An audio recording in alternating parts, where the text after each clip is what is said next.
Hello बच्चों, you are most welcome on my YouTube channel which is Physics by Dharmendra Pandey. Now I am going to discuss with you numerical problems based on Kirchhoff's voltage law or Kirchhoff's law. Previous lecture में हमने Kirchhoff's law को detail में discuss किया था। आज उस पर based कुछ इंपॉर्टेंट न्यूमेरिकल प्रॉब्लम की चर्चा हम करेंगे। ये जो प्रॉब्लम यहाँ लिखी गई है ये बोर्ड में 2017 में पूछा जा चुका है और इस तरह के प्रश्न जब भी पूछे जाते हैं तो कम से कम 3 मार्क्स के पूछे जाएंगे और कोई ना कोई एक प्रॉब्लम इससे ज़रूर रहती है। बहुत इंपॉर्टेंट टॉपिक है। तो आइए देखते हैं क्या पूछा गया। ये एक सर्किट डायग्राम दिया गया है। इस सर्किट डायग्राम में आपसे 2 पॉइंट ए और बी के बीच में पोटेंशियल कितना है ये पूछा गया है। तो डायरेक्ट हम पोटेंशियल डिफरेंस निकालने का तरीका, जैसे मान लीजिए कोई एक सर्किट है कहीं भी, उसके बीच पोटेंशियल डिफरेंस ये रेजिस्टेंस हमको मान लीजिए कुछ पता हुआ, आई पता हो, तो पोटेंशियल डिफरेंस ए और बी के बीच का क्या होगा, B A B is equal to I into R. ये सामान्य सा रूल है, ठीक है। तो हमें इस प्रश्न में सबसे ज़्यादा जो महत्वपूर्ण काम करना है कि इससे होकर के करंट कितनी पास हो रही है 4 ओम से, इसकी कैलकुलेशन कर दें। But it is not a simple, ये सामान्य रूप से साधारण तरीके से नहीं आ सकता। इसके लिए हमें किरचॉफ्स लॉ लगाना पड़ेगा। इस सर्किट को थोड़ा सा सिंप्लीफाई मैं कर दे रहा हूँ। यहाँ देखिए 2 ओम और 2 ओम, ये 2 जो आपके लगे हैं, इनको अगर आप सीरीज में मान लें तो इसकी जगह पे क्या लगा सकते हैं, 4 ओम हो जाएंगे। और ये 8 ओम के पैरेलल में है, समांतर क्रम में है।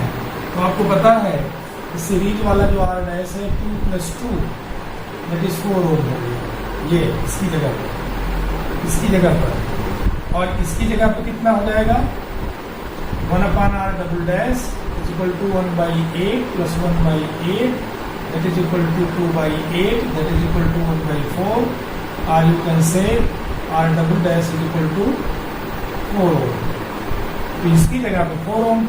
now our circuit becomes equal to AB, तो as it is रहने दीजिए, ये A पॉइंट है, B पॉइंट है, इसके पैरेलल में जो इसके पैरेलल थोड़ा बड़े कर रहे हैं क्योंकि लूप बनाया है। यहाँ एक 4 ohm का रेजिस्टेंस लग गया, एक सप्लाई है, ये 4 ओम का रेजिस्टेंस है, 4 ओम ऑलरेडी गिवन है। इसके और इसके बीच में एक सप्लाई फिर लगी है, लगा दीजिए, और एक पैरेलल में इसके 4 ओम का फिर रेजिस्टेंस लगा दीजिए, तो ये भी 4 ओम का है। ओके, ये सर्किट इसमें सिंप्लीफाई हो गई बहुत आसानी से, कोई दिक्कत नहीं हुई। 2 वोल्ट का ये भी है, 2 वोल्ट का भी है। यहाँ पर एक लूप ये बना, दूसरा लूप ये बना। लूप में हम क्लॉकवाइज चलें, एंटी क्लॉकवाइज चलें, इमटेरियल। अब हम जो चल रहे हैं, हम लूप में पहले करंट का डिवीजन करते हैं। आपको बताया था सेकंड रूल लगाने से पहले फर्स्ट रूल के तहत करंट का डिवीजन।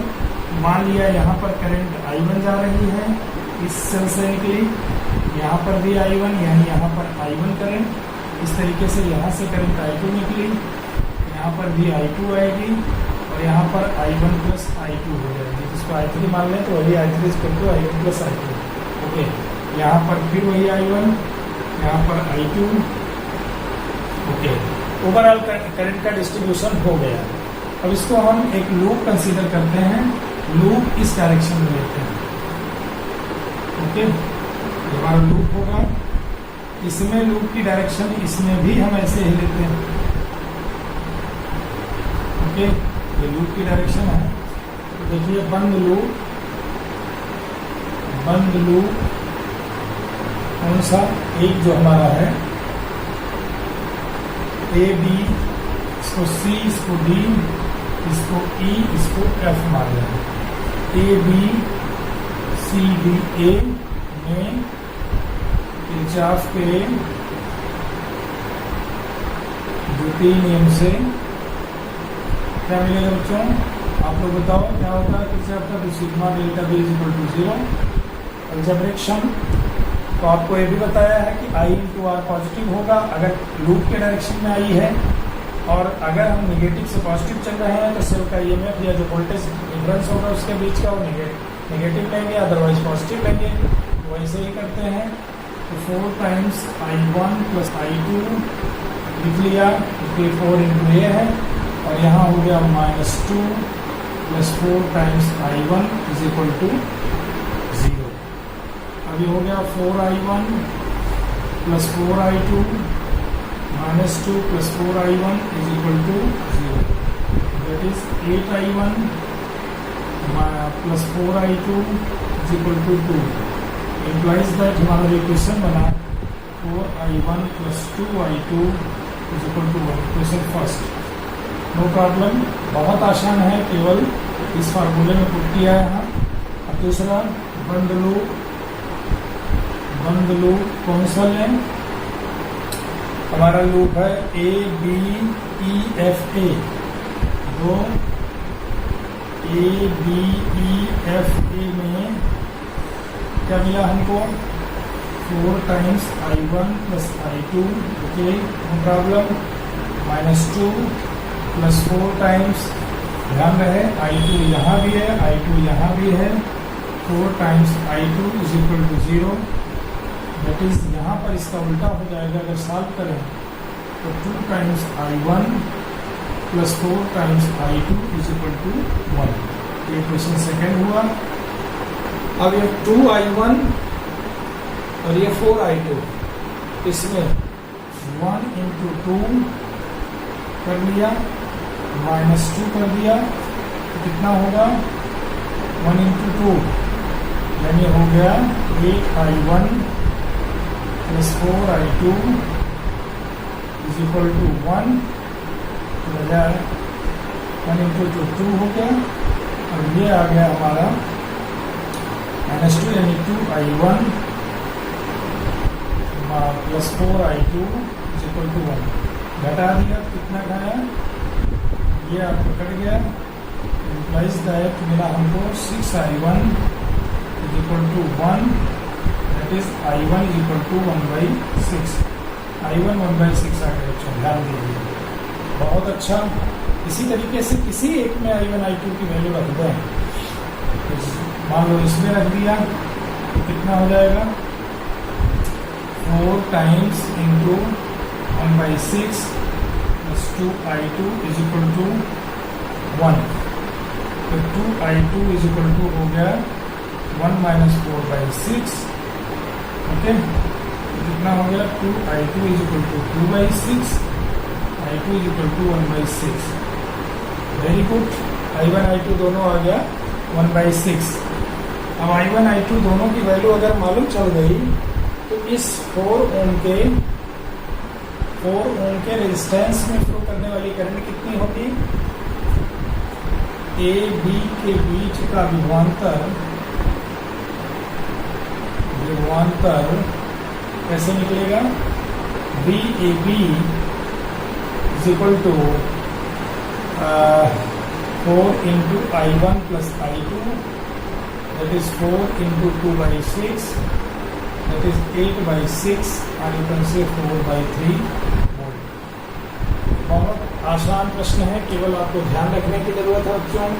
क्या किया? सबसे पहले हमने किया, ये दो अलग अलग जो दिए थे उनको हमने इक्विवेलेंट लिख करके सिंगल कर दिया, और ये दो लूप बन गए। दोनों बंद लूप में किरचॉफ का वोल्टेज लॉ लगा दिया, और वोल्टेज लॉ लगाने के बाद इक्वेशन लिख करके I1 I2 को सॉल्व किया। क्योंकि इसके बीच का पोटेंशियल डिफरेंस निकालना है तो I1 प्लस I2 की वैल्यू 4 के साथ मल्टीप्लाई करेंगे तो ये भी मालूम चल जाएगा। ये इसका सोल्यूशन है। ये क्वेश्चन बोर्ड में पूछा गया, आप इसकी गंभीरता समझ सकते हैं। तो ऐसे ही प्रश्न अगर पूछे जाते हैं तो आप उनको सॉल्व करेंगे। और अब हम दूसरे सवाल पर जाते हैं। ओके, आइए बच्चों दूसरा प्रश्न देखते हैं। हमारा जो आज का दूसरा प्रश्न है यह भी किरचॉफ के वोल्टेज लॉ या किरचॉफ के लॉ पर बेस्ड है। प्रश्न है, दिए गए विद्युत परिपथ में बिंदु ए तथा बी के बीच का विद्युत विभवांतर ज्ञात कीजिए। अब देखिए यहाँ पर 3 पाथ हैं, 3 सेलें लगी हैं। इसका 10 वोल्ट है, इसका 4 वोल्ट है, इसका 2 वोल्ट। ओके, इसके साथ 3 ओम है, इसके साथ 2 ओम है, इसके साथ 1 ओम। अब इंटरनल रेजिस्टेंस भी कह सकते हैं या एक्सटर्नल ही लगा है, तो it doesn't matter. We have to find out the potential difference between A and B. Okay, तो देखने से ये भी स्पष्ट है, आप लोग ध्यान दीजिए, देखने से बात स्पष्ट हो रही है कि चूंकि तीनों सेल आपस में पैरेलल हैं और जो पोटेंशियल डिफरेंस ए बी का इस तार में है वही ए बी इससे भी जुड़ा है, वही ए बी इससे भी जुड़ा है। हाँ, ये बात अलग है कि अलग अलग करंट दोनों में ड्रा करेंगी, है ना, क्योंकि अलग ईएमएफ है, अलग करंट है, तो कितना पोटेंशियल डिफरेंस है रहा वो निकलेगा, देखते हैं। तो इसमें सबसे पहले हम लोग किरचॉफ के करंट लॉ को लगा करके करंट का डिस्ट्रीब्यूशन करते हैं। ओके, तो मान लेते हैं इसके द्वारा करंट कितनी फ्लो कर रही है, फर्स्ट। दूसरे के कारण कितनी करंट फ्लो कर रही है, I2। अब ये I1 I2 नैसर्गिक रूप से यहाँ जाएगी, I1 और I2 मिलकर के इसमें कितनी जाएगी, इसमें जाएगी। अगर हम ये मान लेते हैं कि चलो इसमें जाएगी, यही मिलकर के मान लीजिए I3। ओके, अब ये I3 इसमें जा रहे हैं, ध्यान दीजिएगा, इसे निकल नहीं रहे। ओके, तो अब ये यहाँ से I3 आई, इसमें ये हो गई I2 और इसमें हो गई, चलो हम देखते हैं। अब इसमें क्या करना होगा, एक लूप यहाँ ले लेते हैं और एक लूप यहाँ ले लेते हैं। इस लूप को हम ऐसे करते हैं, इस लूप को भी ऐसे ही करते हैं, 2 लूप ले लिया। ओके, तो इस बिंदु पर, बिंदु ए पर सबसे पहले आप लोग प्रश्न स्वयं पास करके लगाने की कोशिश करिएगा और थोड़ी देर के लिए मैं रुक जा रहा हूँ, आप इसको देख लीजिए। लूप तक बना दिए, अब इसको लूप ला लगा करके इक्वेशन सॉल्व करके I1 I2 I3 निकाल लीजिए। और I1 ध्यान रहे, I1 I2 के तरफ में I3 भी है, तो I1 निकल जाए या I2 निकल जाए तो I3 निकल जाएगा और इन्हीं दोनों की वैल्यू निकलने से बहुत आसानी से आ जाएगा। ओके, बिंदु ए पर KCL नियम से KCL अप्लाई करेंगे। KCL क्या है, किरचॉफ करंट, क्या हो जाएगा, I1 प्लस I2 बराबर I3, यानी I3 हमारा जो है I1 प्लस I2 के बराबर। बंद लूप ए कौन सा है, इसको हम नाम दे दें ए बी है, C D E F. Okay, चलो ए बी सी डी ए में द्वितीय नियम से, इसके एग्जाम्पल द्वितीय नियम से क्या मिला हमको, इसमें देखिए A B C D A B में जाएंगे तो पॉजिटिव आ रहा है, देखिए ये पॉजिटिव आ रहा है, 4 वोल्ट पॉजिटिव हो गया, नो प्रॉब्लम। अब ये I2 इधर आ रही है तो -2I2। ओके, अब ये इधर देखिए, इसमें इधर ही आ रहे +3I1। ओके, और ये -10, इसको अगर हम सॉल्व करें 3I1 -2I2 = 6, first second half. Okay, अब लूप सेकंड में बंद loop second, that is A B, फिर से ध्यान दें ए बी तो गए ही नहीं, हम लोग बी से आ रहे हैं, इससे आ रहे हैं B A F E B में द्वितीय नियम अप्लाई करने पर क्या मिलेगा, बी ए, फिर देखिए 2I2 -2I2 और ये -4 वोल्ट प्लस 2 वोल्ट। ओके, और ये I3 is equal to 0.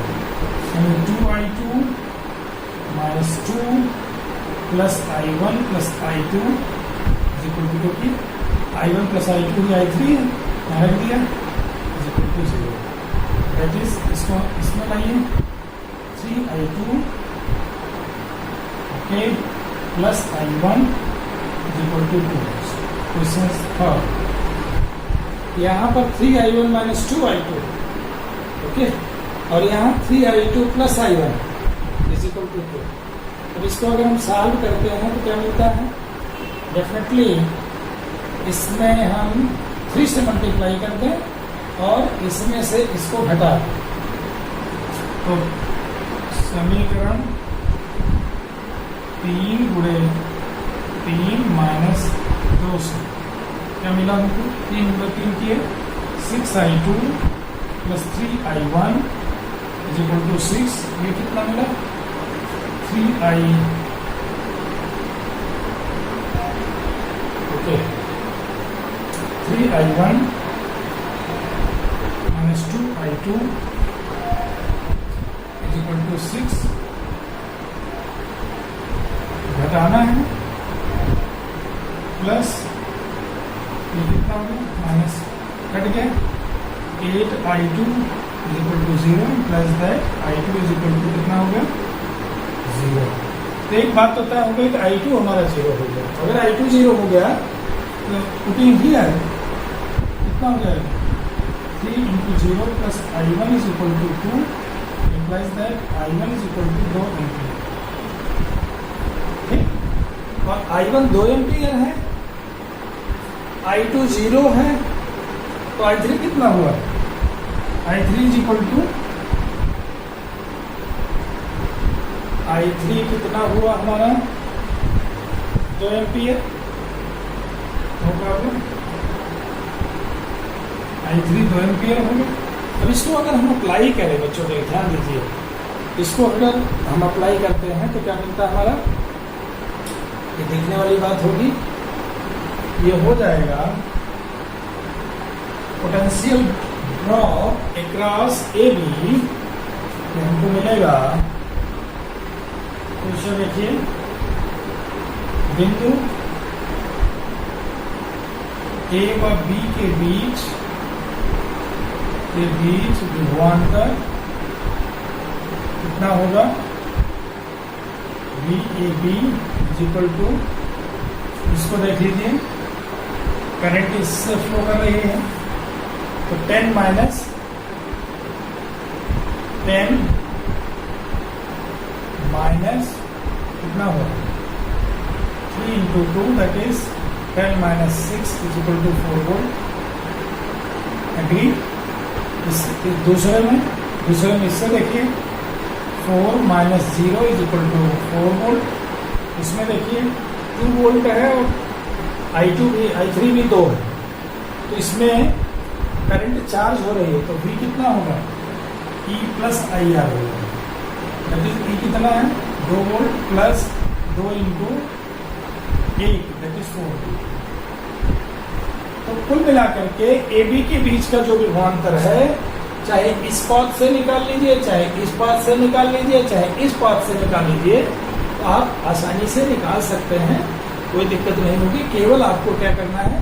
Kirchhoff का लूप लगा करके तीनों ब्रांचेस से जो करंट फ्लो कर रही हैं तीनों सेल के कारण, तो इन दोनों सेल को मेन सेल बताया अगर, तो इस सेल के कारण जो करंट ये सेल है चार्ज हो रही है, तो चार्ज हो रहा है, इसका ईएमएफ बढ़ेगा, इसका ईएमएफ उतना ही रहेगा, इसका ईएमएफ इसको ड्राइव करता है, यानी ये चार्ज करेगा.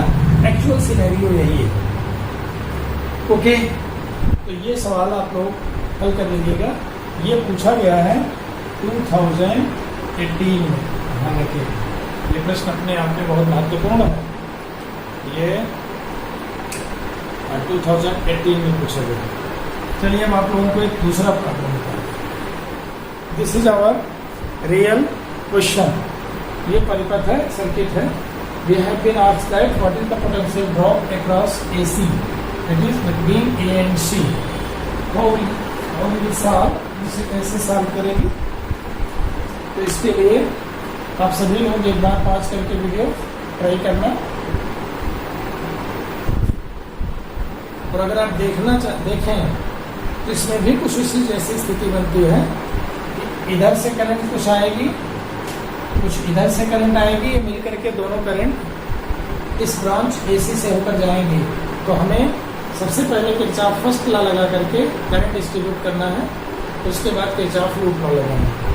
ओके, ये दोनों सेलें सीरीज में लगी हैं, इनके कारण करंट निश्चित रूप से, मान लीजिए ये करंट I1 है, ओके, या इसको हम I2 मान रहे हैं। इसके कारण जो करंट फ्लो कर रही है, सपोज करिए I1 है, यहाँ भी I1 आएगी, यहाँ भी I1 ही आएगी,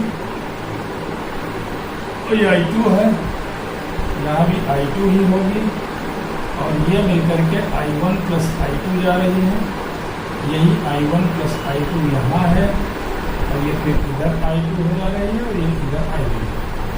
दैट्स वेरी गुड, समझ में आया। ये दोनों सेल सीरीज में हैं, तो दोनों मिलकर के करंट I ड्रा कर रहे हैं, ऐसा मान लिया।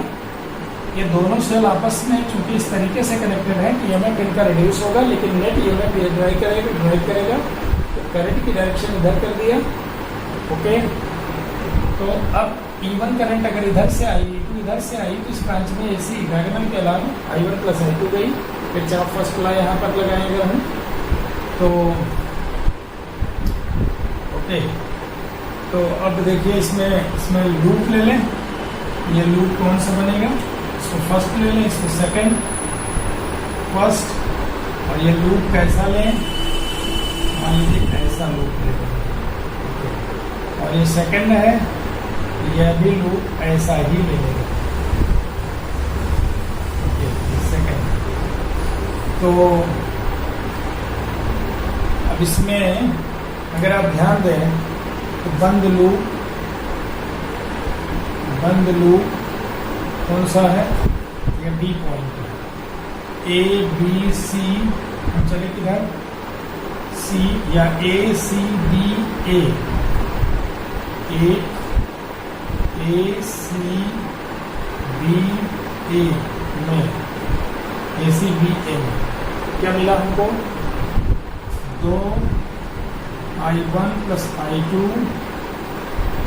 वेरी गुड, एक ही डायरेक्शन में है लूप और करंट, लूप इधर है, लूप इधर है, इधर वाला क्या हुआ, सेम डायरेक्शन है, plus I1 minus 3 plus 2 plus I1 is equal to 0.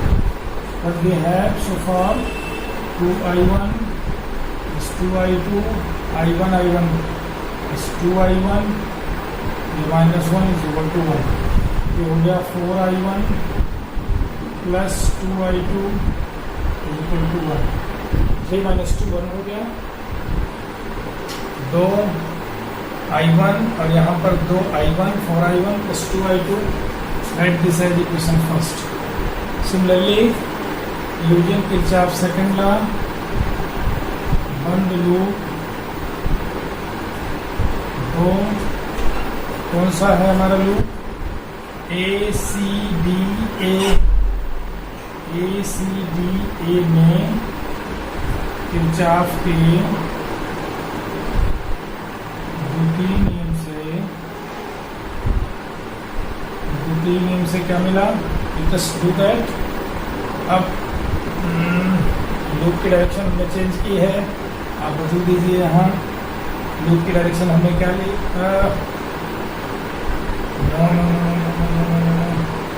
Loop की डायरेक्शन इधर से आ रहे हैं, तो इधर से आ रहे हैं, इसको ऐसे बना दीजिए, कोई बात नहीं, इधर से आ रहे हैं, ठीक, A C B A, तो क्या होगा, 2 times I1 plus I2, okay, यहाँ सेम है डायरेक्शन, तो प्लस I2 माइनस 4, और यहाँ पर क्या होगा, यहाँ पर भी I2 है, ये कौन है, तो plus I2 minus 2 is equal to 0। इसको सॉल्व करें तो हमें मिलेगा बच्चों 2i1 plus 2i2 plus 2i2 equal to 6, that is 2i1 plus 4i2 equal to 6, यानी i1 plus 2i2 is equal to 3। ये हमारा इक्वेशन सेकंड है, i1 plus 2i2 is equal to 3। Okay, तो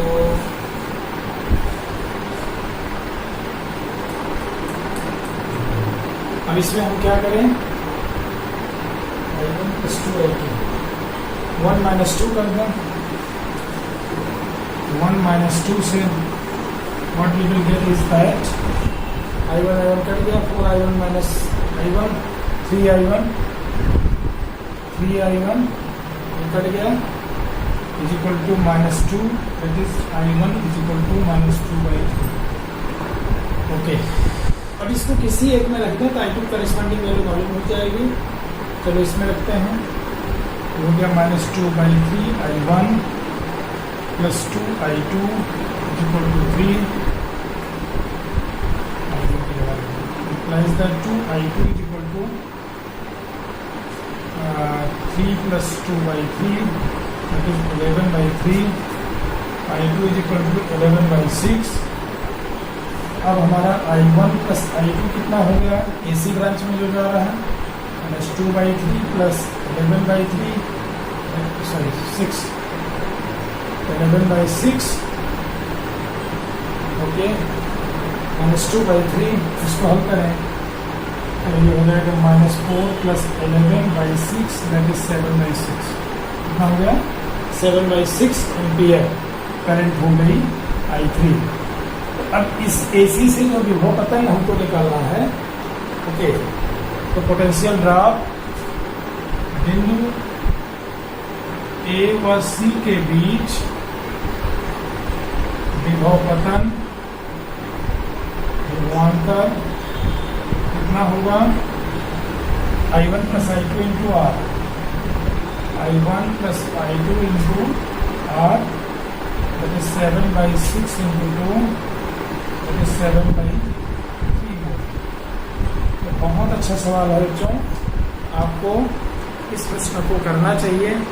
कुछ नहीं है, अगर आप KVL रूल फील करना जान गए हैं, KVL रूल को बार बार आप देखिए, अप्लाई करिए इस तरह की सर्किट जब मिले, और थोड़ा सा आपको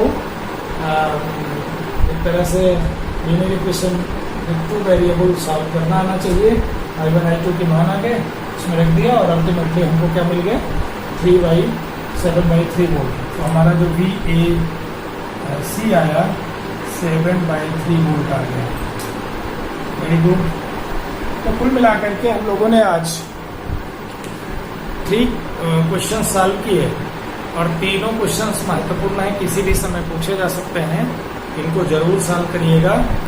और आज बस इतना ही, अगले टर्म पर हम लोग फिर कुछ न्यूमेरिकल या अगले टॉपिक के साथ मिलेंगे।